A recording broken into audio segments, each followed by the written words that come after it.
Olá, queridos amigos, preparados para mais um vídeo? Hoje nós vamos falar dos segredos da coluna que Salomão construiu.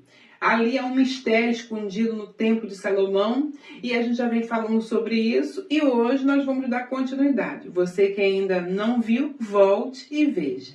E se aquilo que parecia apenas arquitetura fosse, na verdade, um sistema secreto? Você já pensou nisso?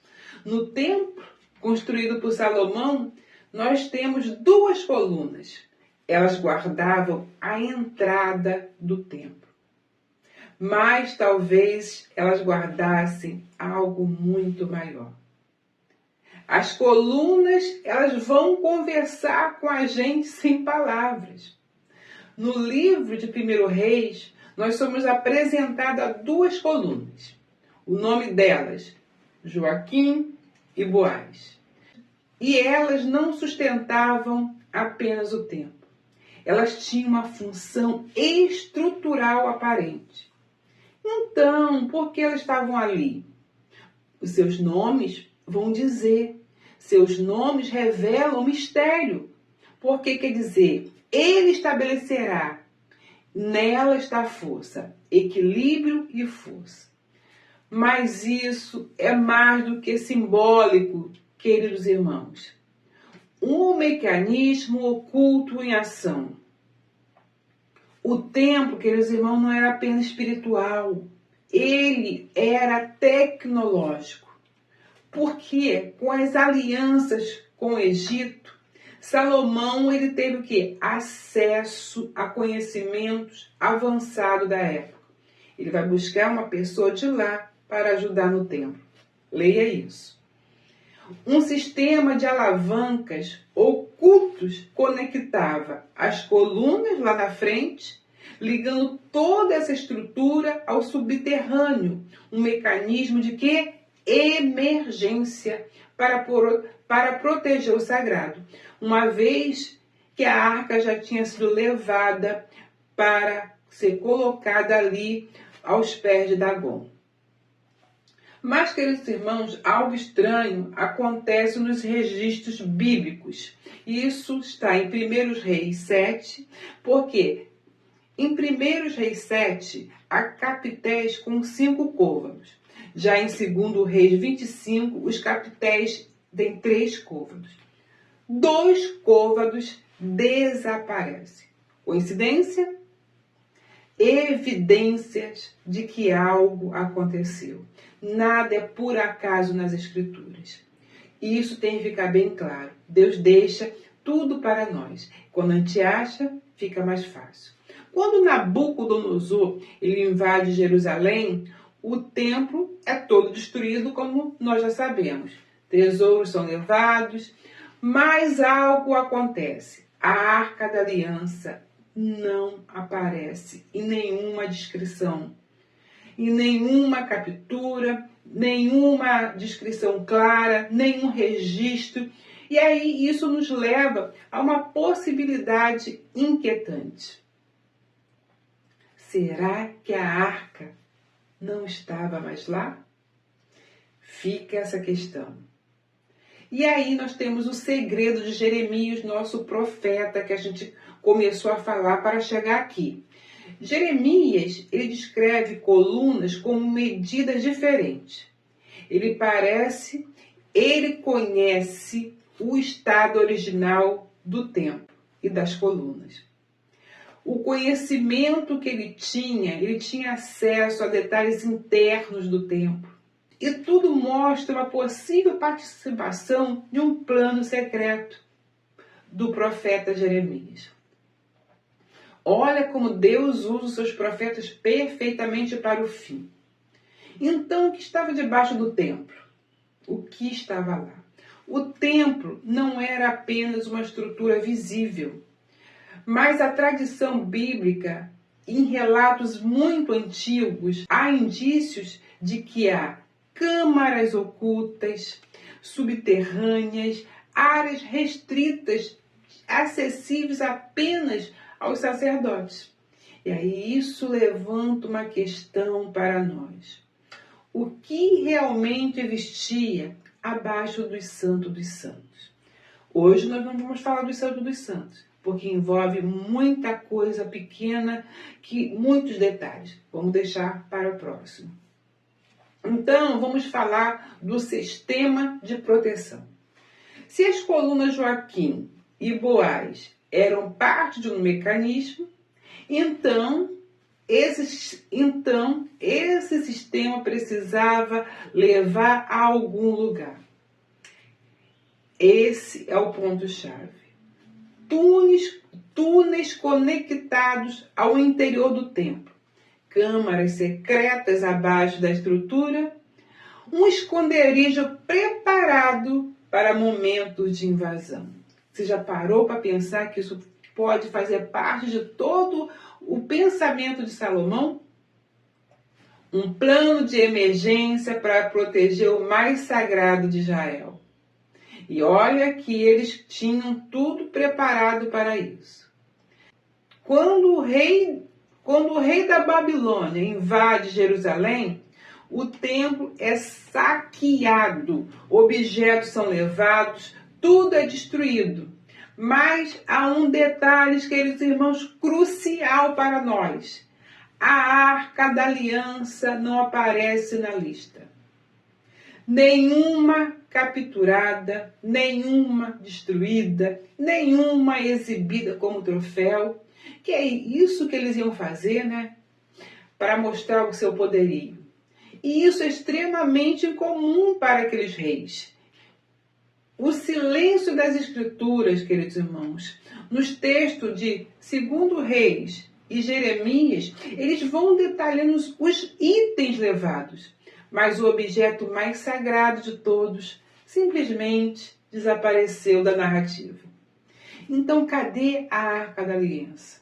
O silêncio pode ser intencional, ou melhor, ele é intencional. Esse segredo esconde algo muito maior. E aí a gente vai ver o papel de Jeremias, esse profeta que a gente vem falando há muito tempo.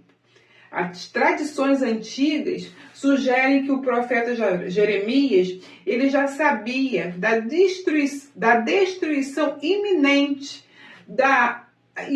do templo. E ele teve, assim, um tempo para agir. E ele vai o quê? Proteger os objetos sagrados. E isso leva a um pensamento.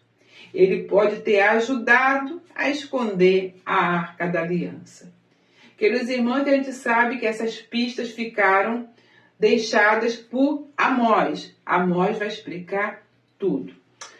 Até hoje, queridos irmãos, as escavações ali naquele lugar, no subterrâneo, passagens secretas, ainda são de difíceis acesso, de difícil análise, porque tudo aquilo está na mão da organização islâmica. Existe um instituto islâmico que comanda tudo ali no Monte do Templo. Então fica muito difícil escavar, fazer pesquisa, tentar alguma coisa, porque é extremamente proibido pela instituição. Mas há um mapa perdido, então, um mapa que mostra a localização secreta da arca, onde a arca está. Que mapa é esse, queridos irmãos? Se a Arca da Aliança nunca foi realmente perdida, mas escondida, como nós temos falado, será que é um mapa secreto para acharmos? Um mapa que poucos viram, que pode revelar o maior segredo da história bíblica? Existe um mapa? Será que Jeremias conseguiu fazer esse mapa?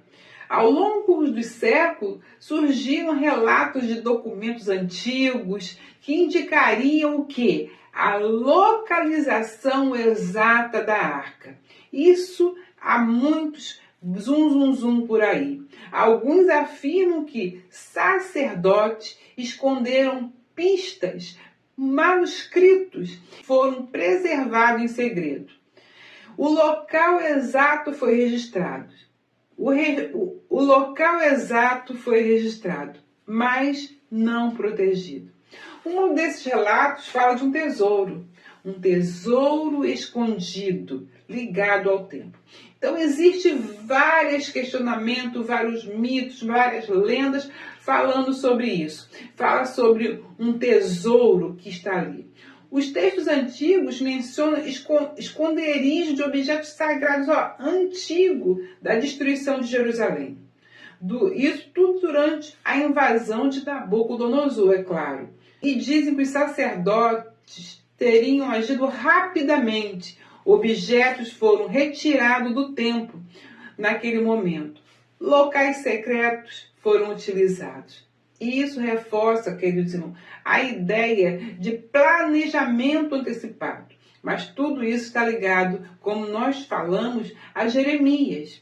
Cavernas e esconderijos. Algumas tradições apontam que a arca foi levada para cavernas subterrâneas, ou seja, túneis ocultos em regiões montanhosas.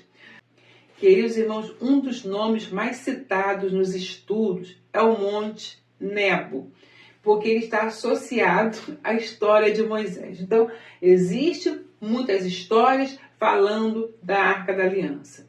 Alguns dizem que está até na Etiópia. Mas o papel de Jeremias ele é fundamental para nós. Por isso nós estudamos ele. Porque uma tradição antiga afirma que o profeta Jeremias ele recebeu as instruções divinas, levou a arca a um local secreto e selou a entrada. Selou a entrada do esconderijo e declarou que ele só seria revelado no tempo certo, nos últimos dias. Essas ideias, ela vai nos conectando com um conceito poderoso, queridos irmãos. A arca nunca foi perdida. Ela foi protegida, ela foi guardada para os últimos dias. Queridos irmãos, guardem essa mensagem, guardada para os últimos dias. Os vídeos seguintes vão revelar coisas maiores. Porque ela vai ser levantada em um momento específico da história que nós vamos falar adiante. Então, apesar de lendas, de mitos, é difícil a confirmação por grandes arqueólogos sobre a Arca da Aliança. Muitos locais permanecem inacessíveis, como já falei. O tema mistura fé, mistura história, mas o desaparecimento da arca, ele tem explicação clara quando nós começamos a buscar detalhes na Bíblia que vai nos conectando com o fim. Porque essa arca, irmãos, ela não foi destruída, ela não foi perdida, ela foi guardada para desafiar os momentos finais. E aí, queridos irmãos, nos próximos vídeos eu estou preparando, deixando o caminho para você entender o que realmente, por que realmente nós estamos falando sobre a arca. Você vai entender porque eu comecei a falar sobre essa arca. Nos próximos vídeos nós vamos detalhar mais e no final vou fechar podendo falar claramente para vocês em um vídeo sobre a arca, explicando o futuro bem próximo, o que vai acontecer ligado ao templo, ligado à arca, porque se faz muita confusão sobre esse assunto. Irmãos, eu espero que vocês estejam gostando desse assunto. Nós vamos ampliar ainda mais. Não deixe de compartilhar, deixar seu like e seu hype, se você puder, que isso ajuda muito no engajamento aqui no canal, já que dificilmente as pessoas vão procurar por esse assunto por não conhecer. Então, fico com essa palavra. Até o próximo vídeo, se o Senhor nos permitir.